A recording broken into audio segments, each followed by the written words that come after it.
And at 7 o'clock, we got UTSA, who went 7-6 last year. Traveling number 19, Texas A&M, who went 8-5. Texas A&M favored by 23.5 points on ESPN.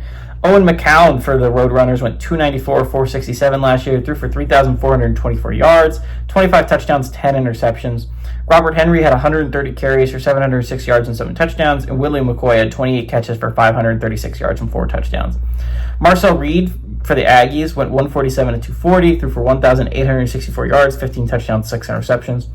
Le'Veon Moss had 121 carries for 765 yards and 10 touchdowns, and Noah Thomas had 39 catches for 574 yards and 8 touchdowns. A&M is 2-0 against UTSA all time. They played in 2016 and 2019, and the closest game was 13 points.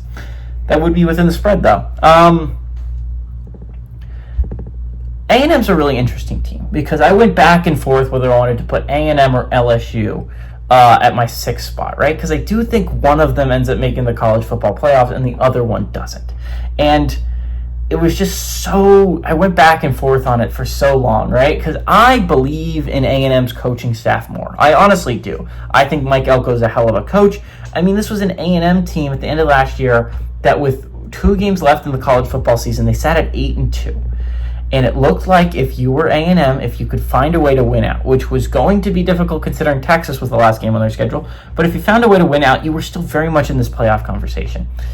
And to be honest, even after they lost to Auburn and that heartbreaker that it was, you were still in the playoff conversation. You sat at 9-3.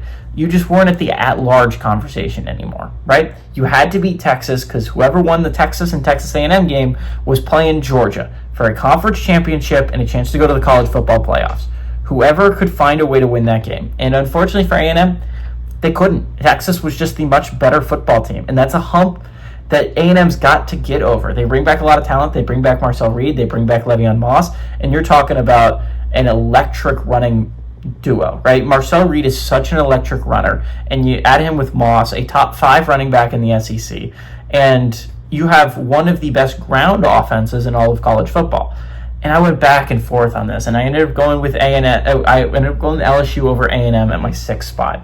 And it's just because I think Reed's going to make some mistakes, and I think A&M's going to lose football games, and there's a reason why they call them 8-4 A&M, and it's because they go 8-4 almost every year. It's not that they're bad, it's they can't get over that hump, and I don't think this is the year they do it.